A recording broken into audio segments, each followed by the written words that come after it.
Hey guys, Lorenz Köhler. We're back with the Bettor Podcast, episode 3. And this time around, we're changing things up a little bit. We're going to touch on the women's game. We're going to dig deep into the Super League. Some banana. Obviously, they got a big fixture coming up against England in the UK.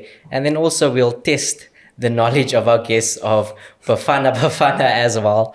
This is somebody that's played the game. She's been involved in sponsorship of football at the COSAFA level, as well as, being involved in the space of Banyana. She knows better than me, obviously, Super League. So yeah, it's just going to be interesting to change things around and just to welcome you, Indira. Thank you for coming to the Bettor Podcast today. Thanks for having me, Lorenz. Yeah, it's interesting because we don't really, I think we're doing with the women's game a bit of a disservice by not covering them enough. But with Banyana coming up against England soon, it's obviously a massive fixture and we need to treat it with the respect that it deserves as well. So, but before we go into there, just for the viewers who don't know you, just a brief background of who you are and why you're so ingrained in women's football in this country.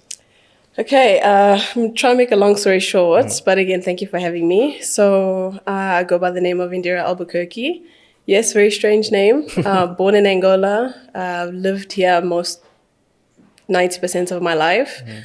But I think just growing up, coming from a very strict background, very strict parents, African parents, sports for girls was a no-no. And I think, coming into the country very shy, sport was my outlet. I was a very athletic child, played netball, tennis, not swimming, funny enough. But I did everything under the sun until I really immersed myself in football. And I'd call myself a very late bloomer because I only started properly playing at the age of 15, 16. Okay. And that's because the high school I was at had women's football. Hid it away from my parents for a very long time until they saw me on TV playing in the Sasso League in the finals.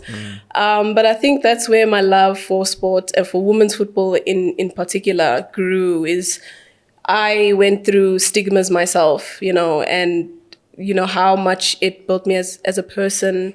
And just seeing how much women's football has grown in the past years, there's avenues for, women. Sometimes you're not going to be the greatest footballer, but you can be the greatest coach, you can be the greatest physio, journalist, whatever the case is. And I think, just finding that womanhood and that really sisterhood in the club that I was at, really made me fall in love with the game a lot more. And yeah, that's the rest is history. Just two things. Stigmas, by stigmas you mean what, and what is the club that you're referring to as well? So stigmas, I mean, especially in Africa, and it still happens today, where women just aren't seen as football players. You can't play football. You're meant to be in the kitchen. You're meant to be doing girly things. And then the whole narrative of if you play football as a girl, you're a boy, and all of that is just it's just a brush off my shoulder actually for myself. But a lot of young girls do go through it. And the club that I was referring to was JVW. So they saw me from high school. They ran the biggest high school girls league in Africa. And straight after joining the club as a player, I then became a project manager. So I managed the club and also managed the schools league. Yeah, look, me growing up, obviously, like women's football, it's just, I'm being honest now, was obviously, didn't take primary, center stage of anything. But my earliest memories is obviously seeing like COSAFA Cup, Portia Modise scoring, 7 goals against Malawi, Ayanda Dlamini, and what have you. But since then, I would say in like the last 20 years, we've seen, you've probably also seen it firsthand, like, I wouldn't say it's professional, fully professional, semi-professional, but at least like our women's football is now being professional in a professional space and actually earning a decent living, gaining sponsorships. You look no further than like Demi Khatlana and somebody that you might have played with, Linda Motlalo. So just that change from playing for fun which I'm sure you take to heart, because I mean it's something you're hiding from your parents, but they're playing for fun, and seeing how the women's game has developed, coming into to formation, and then also our Banyana players getting professional moves abroad as well. Look, there's still a lot. We are far behind. But if we look at the past 10 years, it's been a significant jump for South Africa. As you mentioned, Super League, the Hollywood Super League is not professional. The players, I mean, we can even say 10% of the players in the league can actually make a living out of playing football. And that's because those are teams that come from a men's setup. So like your Mamelodi Sundowns, like your Royal AMs, but also very contested. So, a lot of these players are doing it for passion, and you can see what's come from it. I mean, with the little resources that women's football has in the country, we already have a handful of talent already playing overseas, and I think more and more players are now going. We've seen now Nokolo, who used to play for UWC, is now at Eastern Flames in Saudi Arabia. Hilda Machaia has now signed with KC Current in USA. So we are starting to seeing a lot more women players, getting those contracts, but still it's not enough. We have so much talent. Particularly, in the areas of the Limpopos, Durbans, Kwamashu, like we have, and we can say the same for men's football. There's a lot of talent, in those areas. But it has gotten better. It's just not good enough. And we're just hoping that, something needs to give. We need corporates, we need investors, we need women not to worry about going to work and playing football. But I mean, like the space of now playing England in international friendlies and stuff like that too. I think we're preparing for WAFCON. What does that do for exposure? And in terms of, I'm sure many of our players got moves abroad because of the exposure they got at WAFCON and at FIFA Women's World Cup. So playing England, rubbing shoulders with the Lauren James who's considered one of the best players in the world. What's that going to do for South African women's football? I think it does a lot. I mean, it started at the first World Cup that they qualified for. That was the real place where we actually saw how much our football has grown in the country. And then fast forward to the last World Cup. I mean, that's the first team that has made it to the round of 16 in a World Cup with the little that we have. So yes, it exposes a lot. I'm pretty sure that a player like Hilda was being watched already, particularly in the past World Cup. So it really does do a lot. I think it's also a lot of pressure to the players because they know that they have to perform, and they have to step up. Playing against top 10 teams in the world. But I think for the players, they've done themselves, or they've done well for the country, and I think they'll go and they'll do the best. I'm glad to actually have this conversation because I think during the World Cup, and even to an extent, maybe not at the WAFCON because we were doing well, like we were winning everything, but during the World Cup there were obviously some games where we started off, we dominated, and we lose or we draw, but we eventually found our way into the next round. But like the general consensus of the public was that our coach is not good enough, our players are messing up, but they don't understand the gulf in class. Like if you have, let's say, what do they have, 23 professional players playing at the highest level, Women's Champions League in Europe or in Mexico or in US and what have you, and we have, let's say, 60% of our players playing in South Africa. 100%. So like for the context, for like the general public, the achievements that we're doing, like getting to the second round, and the teams that we played, like Argentina, Italy, just can you explain how big that gulf is right now? Sure. I'll try my best to put into much detail. But if we look at the previous World Cup, I could be wrong, but it was around, out of the 23 or 24 player squad, there were about 17 to 18 players who played in South Africa. So that already is a big disconnect. And I mean disconnect because our football in the country is not where a NWSL is. It's not where a Barclays Premier League is for the women.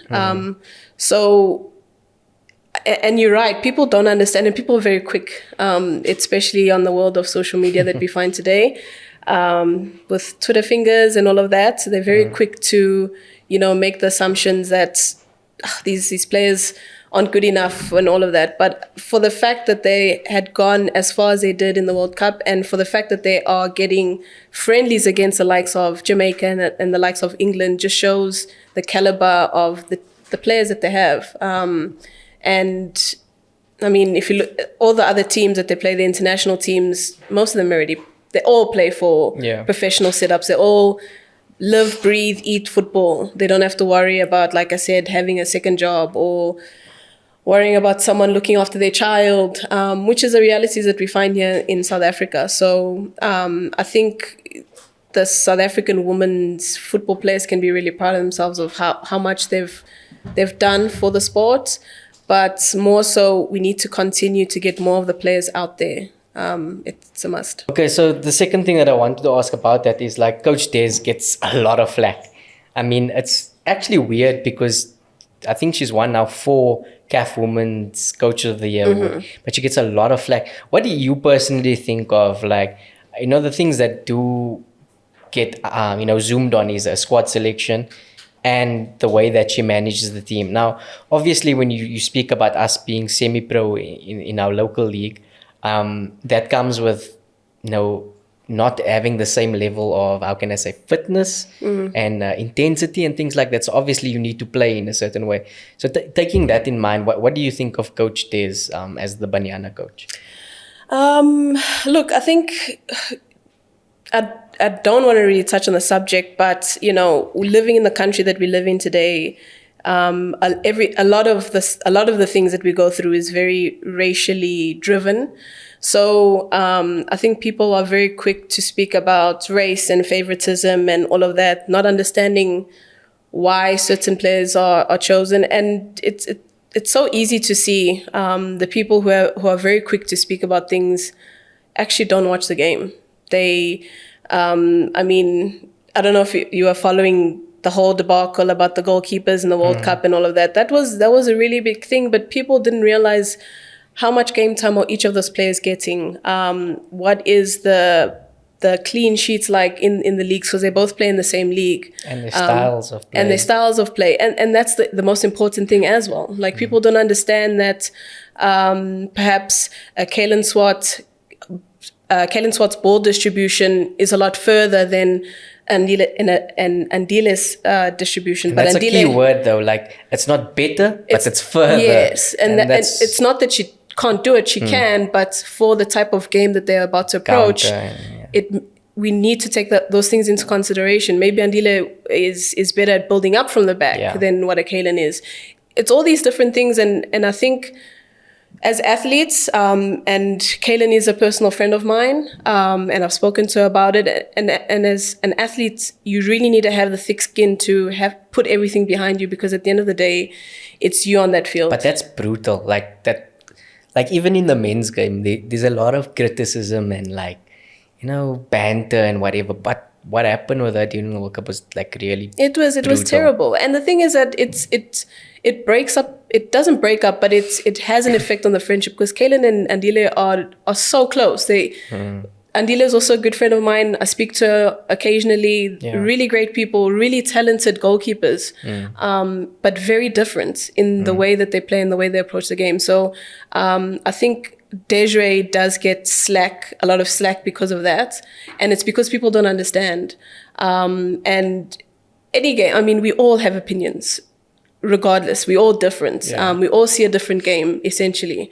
But I think what Desiree has done well is she's stuck to what she chooses, and that's that. And I think that's important for anyone, whether you be a technical team, whether you be a player. If you are chosen or if you choose, you just need to stick with your guns and go with it, and back yourself. And I think that's what Desiree has done. It's just, it still goes hand in hand now, but I think the Mamelodi Sundowns ladies obviously took us to a different level, naturally, because they're the best, they're dominating the league, they're dominating Africa as well. But now UWC also comes into the space now. The CAF Women's Champions League draw was just made. I don't know if you saw it. I did. But how's that going to benefit us, like having two teams now, UWC going to Morocco? Like, I can't fathom this because, Yeah. like, I mean, when Tembi was playing at UWC, it was just like Another. playing for fun, and now they're like literally on a continental stage, you know, physically getting on a plane, going to Morocco and playing a Champions League. How much is this gonna help us?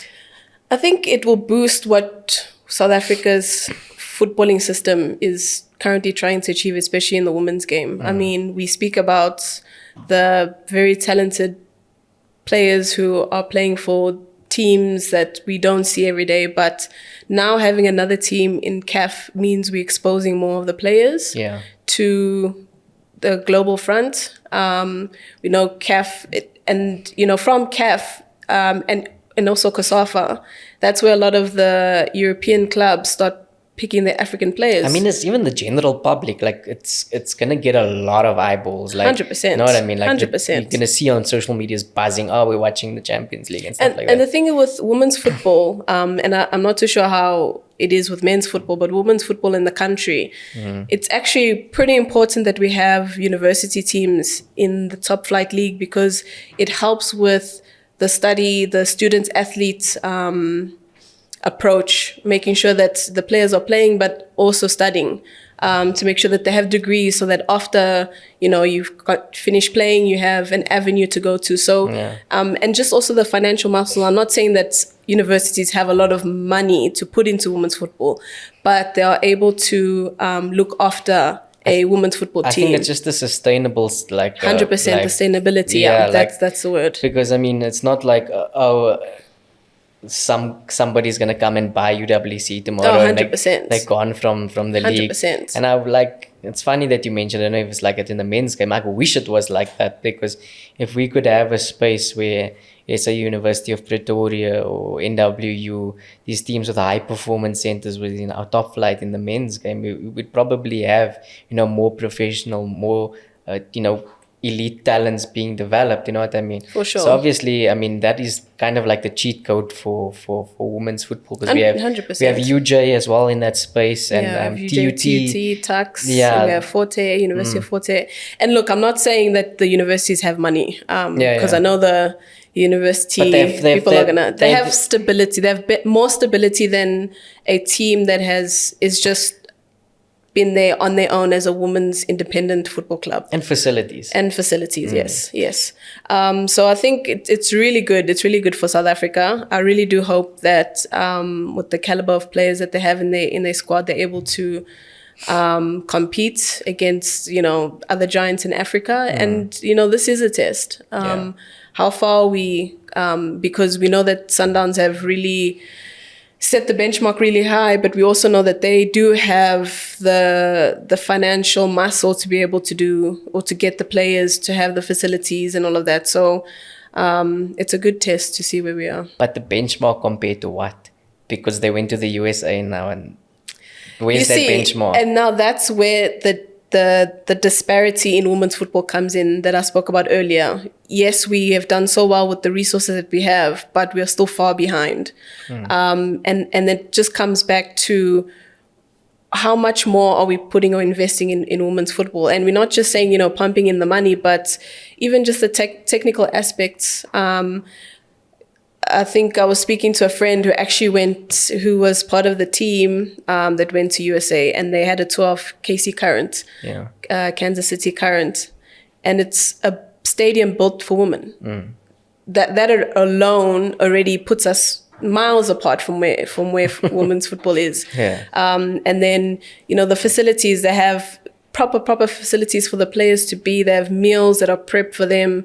They don't have to worry about going home and finding something to eat. They watch, the things like calorie intake and all of that. The really high top end professionalism. And so it's not finishing a game and buying streetwise 100%, or having a maheo on the way home. So that's where the disparity now comes in.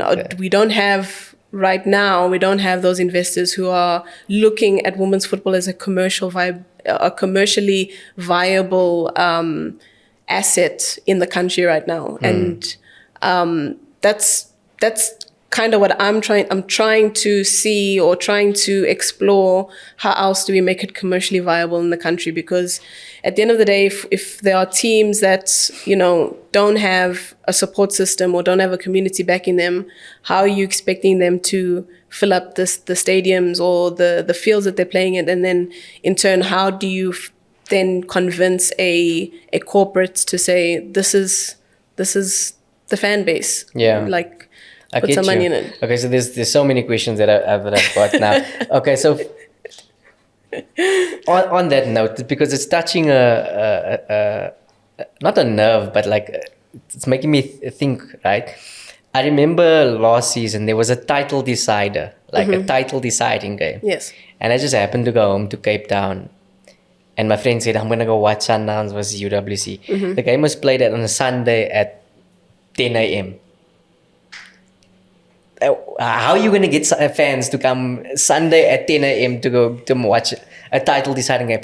But okay, there was Banyana, there was the Champions League. After that, they went straight to, I think, Ivory Coast for the Champions League. So I understood this was probably a rescheduled game. But just bear with me now. Is that part of why they potentially, like, sometimes you don't even know when the games are on? You know what I mean? Like, it's not advertised properly, and it's at different times, Sundays and things like that. Is that part of the problem? So let me flip the question. Let me ask you, because you, I'm sure, follow men's football a lot more rigorously. Yes. ABC Motepe League. Yeah. How do you find the fixtures? Facebook. Okay. Or the clubs. I'll follow a certain club that I like. You know what I mean? So there's already the one thing. I think people just want people to throw fixtures in their face and say, here, come watch.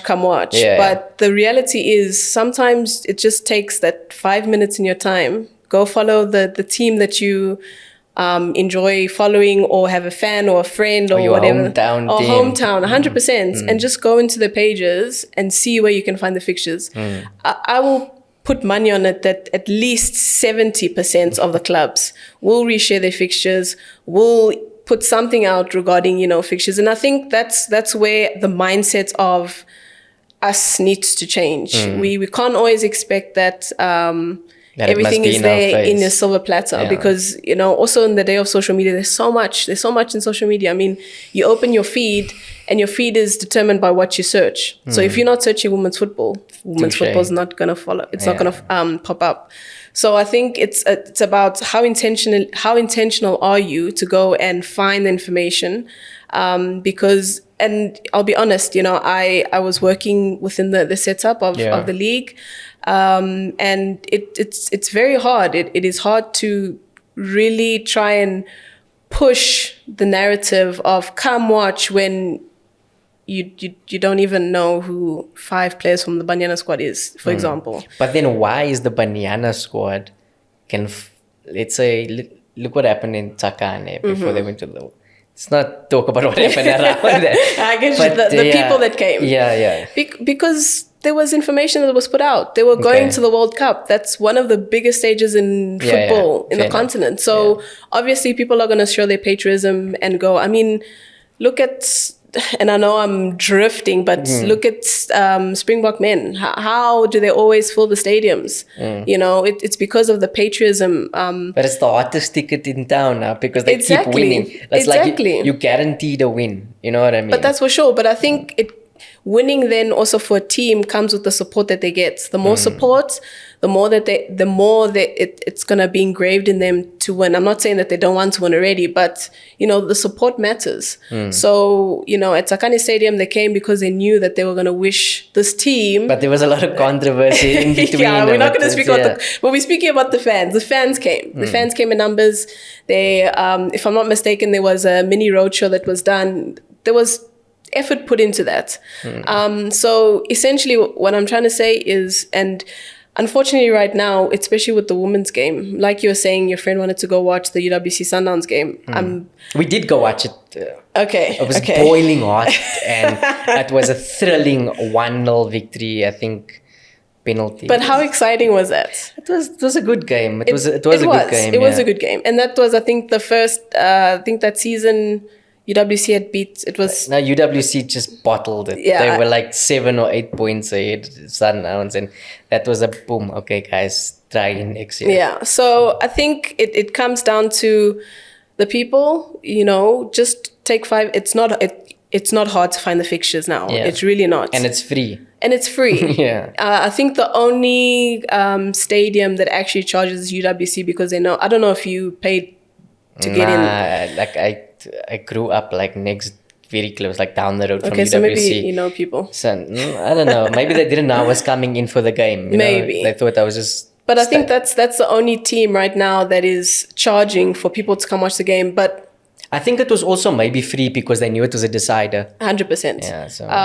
But then that talks back to the clubs trying to find ways to create some sort of income because they know that they get a good crowd, and UWC actually do get a good crowd. Besides, the Sundowns and all of that. But look at you. You're in the space of like commercialism and sponsorship and whatever.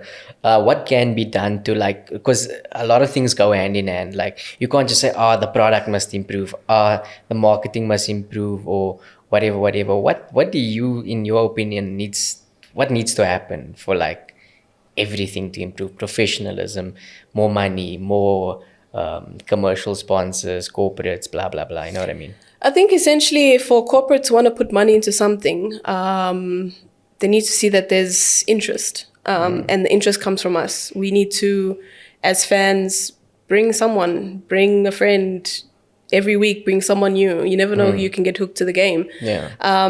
We need people to be there at the stadiums to support their teams. And as well as we need the teams to rally their supporters as well.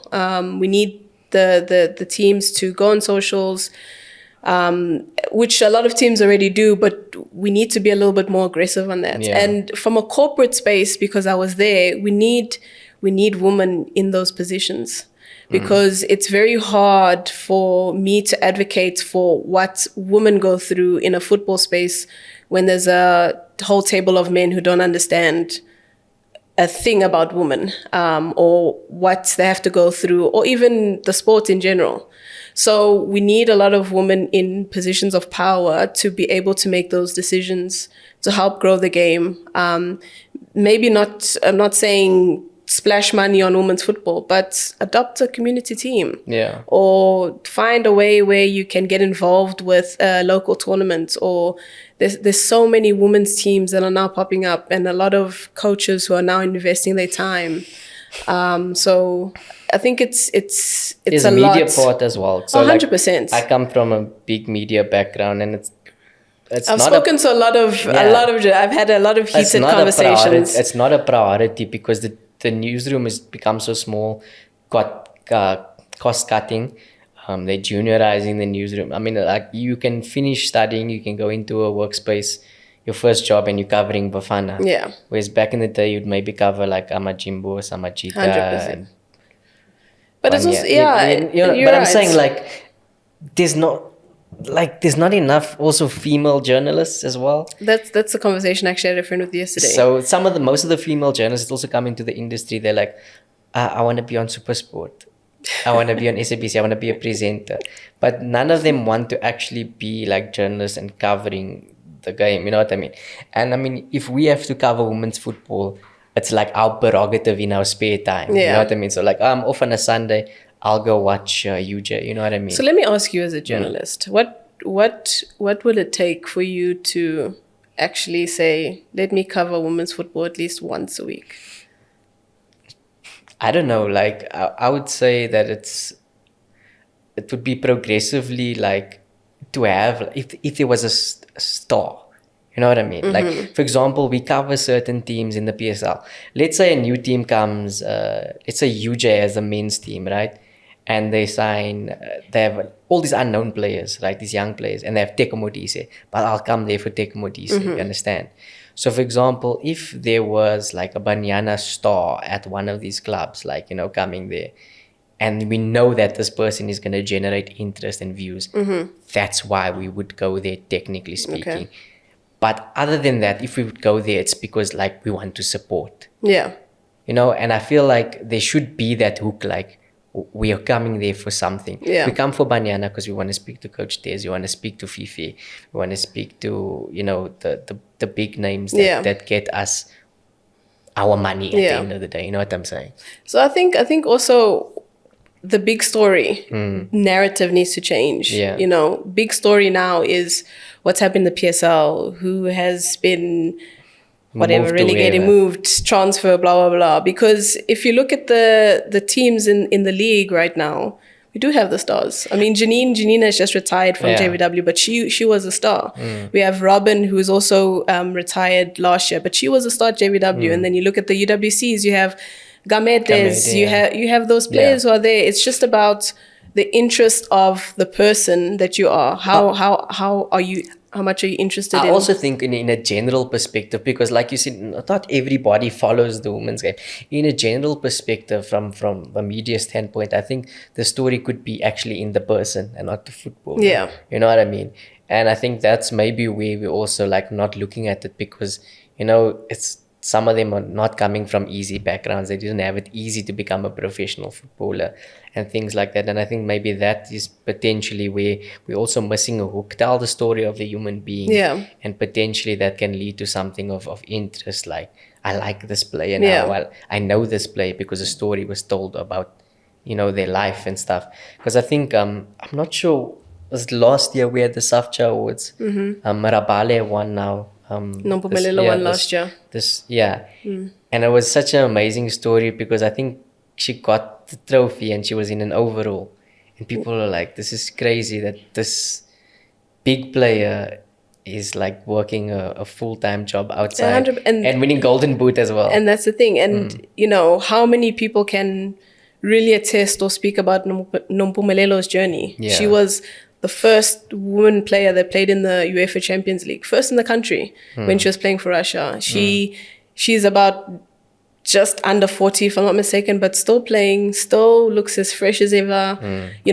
How many people are able to give her flowers for the things that she's achieved in football?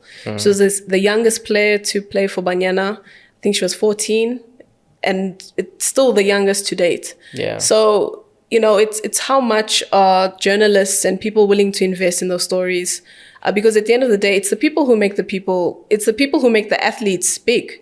I mean, what makes Teko? Yes, I understand he has money and all that, but it's the coverage. It's how much are we speaking about them? So if we put a similar, and I wouldn't say same, because yes, there's still big disparity between men and women's football, but if we put in the same effort, or similar effort into women's football and covering and speaking about the players and putting it out there as a collective, I think a lot more can come out from it. You'll find that the stories are similar to the men's stories. But you'll notice that the ones that are, I would say, successful brands are the ones we are leaning towards 100%, talking about, 100%. Like the Tembis and stuff. 100%. And listen, I'm not taking it away from the players who have made it. They have grinded. I mean, also speak to Tembi on literally a daily basis. She grinds every day for her to get where she was. And the sad reality is, for a lot of the women footballers, they had to play in these really obscure leagues to get to where they are. The second division, third division in like Slovakia and Belarus. These weird, and and also not get paid and not getting paid, and some of them are racially profiled where they are. So they're really stories that we don't know, but it's because we're not giving it the attention that it needs, and not saying that we just need to highlight all the like hardships but triumphs as well, so I think it's a plea, and I've already spoken to a lot of your colleagues to just take a minute, even if it's one story a week. We don't need to have a whole big splurge and whatever, but the one day I even went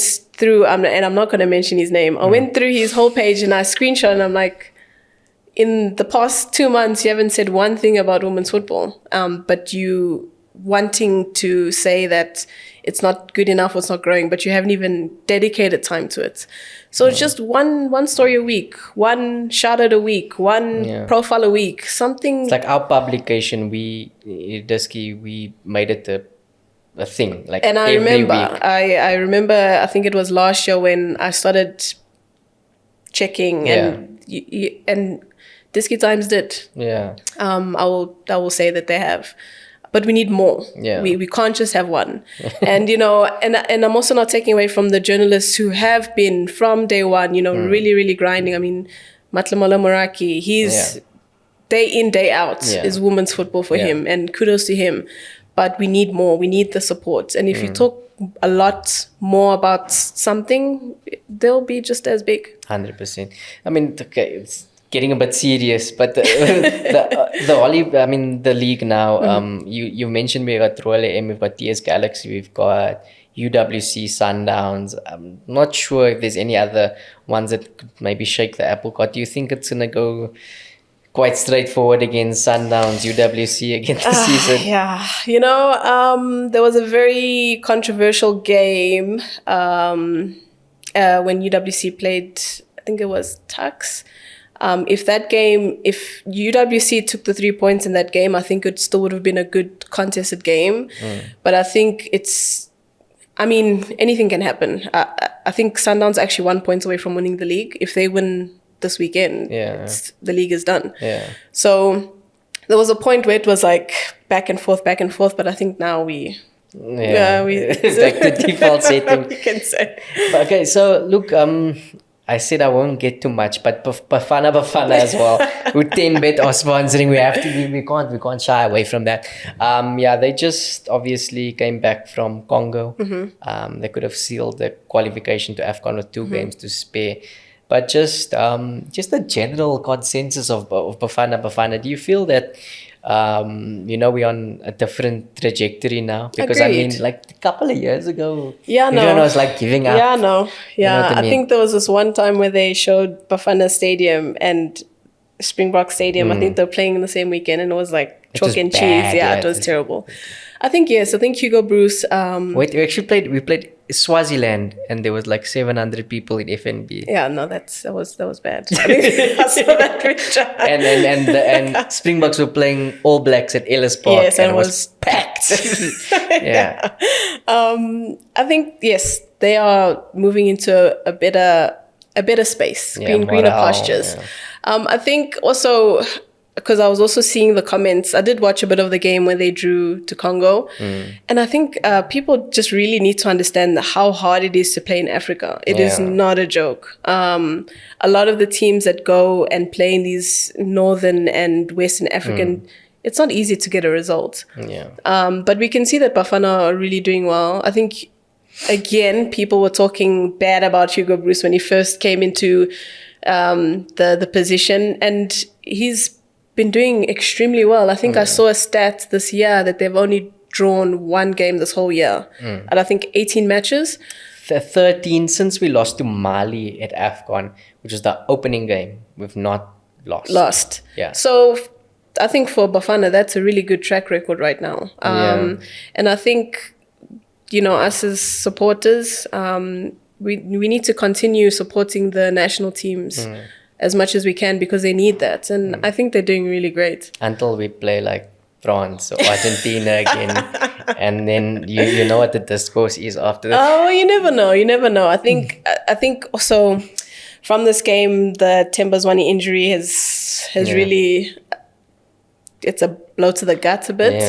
Yeah. He is the epitome of what you want a footballer to be, especially at his age. South African football, 100%.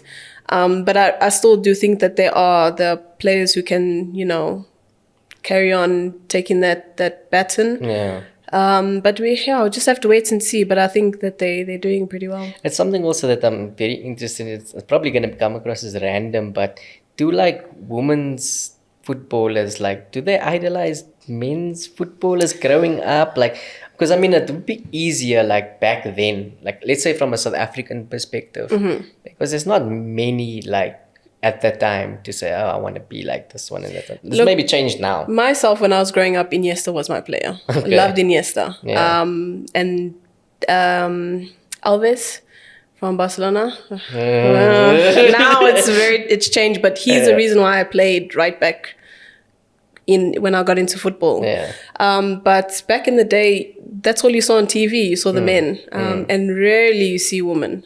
So obviously the male athletes were the idols because we want to play like them or the style. But nowadays, the newer generation, you're starting to see that the idols are more of the women's athletes because there's more coverage. Yeah. There's more people speaking about it. Now, I think I was speaking to Stanton the other day, a while back actually, and he said his daughter has a picture of Tembi on the wall. I mean, Progress. 10 years ago, that would have never happened. So that just speaks on how important visibility of the sport is for women. But, you know, I'm sure there are still players who idolize male footballers, but we're starting to see a lot more female idols. But there's obviously a lot of talent. I come from Cape Town. I've seen a lot of talented girls. Like the club that I played for also had a girls team. The things that they could do with the ball was amazing things. But why are they not, you know, where is it going wrong? Like in terms of taking that talent to the next level? Sure. I think there's a lot of factors. I think, let me think about it. Sorry, I need to think about it. I think primarily from a male's perspective also, because it gets to the same thing. It's probably coaching. There's a lot of options also for males. I mean, if you think about it, you can district league, from district, you have the regional league, then regional league, you have ABC, you have maybe if you still places age, you can bounce back. there's still avenues. Whereas women's football, it's very limited. It's one club in a whole district. It's a lot better now. I'm just, you know, trying to make sense out of it. But I think, isn't it the fact that they're not fully fledged, like that they can't go to training in the morning? They have to go to... And that also, if you see a lot of women's training, it's always in the afternoon, always at night, because you need to cater for the mothers, the workers, the students, and all of that. So there's a lot that comes into it. And I heard that you were mentioning coaches, and that's also a very, very, very, very big thing, because a lot of male coaches that have coached boys think they can coach girls, and it's different. We are built very different. I think with women, our physique, we are built very differently, and that also speaks to how injuries are, that time of the month, you know, they don't speak of how you should be training, the type of conditioning for your specific type of body, all those things. And, you know, also from a woman's point of view, we have a lot of hormones, a lot of hormone changes, imbalances, and that also affects how you perform on the field. Really? And, yeah, 100%. So once a coach sees that you're not doing what you're meant to be doing, run 5 laps. And do you get what I'm saying? So it's about how you approach women athletes. And also, funny enough, a lot of the coaches, or not funny enough, I actually believe it, a lot of the coaches who say that they've coached women first and gone to coach men hate coaching men, because boys and men think they know everything. Whereas women are so open to grasp, to understand, to learn, and then to execute. So there's a lot of things. So if you're a coach that doesn't know how to coach women players and girl players, it becomes a problem. And you find it a lot there's a lot of coaches like that. Look, I mean, I didn't think that when we started this thing that we were going to start talking about women's hormones, but I think I'm going to leave it like that. But honestly, like, it was very insightful. Like, I actually learned a lot, different insight, different mindset into the women's game. Obviously, you more well-versed and well-read in this game than I am, and I appreciate you coming through.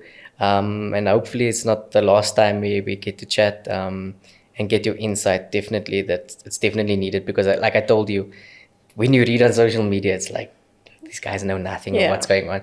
And I do think that we need to bridge that knowledge gap so that people can be more like aware of what they're criticizing and what they are praising and things like that, and the level of achievements from our women's football, especially international level as well. No, that's but also true. Hollywood, guys must watch it as well. Anyway, thanks for coming through. Hope to see you again. And guys, that's the end of episode 3 of the Bettor Podcast. Don't forget to like, share, and subscribe. Until next time.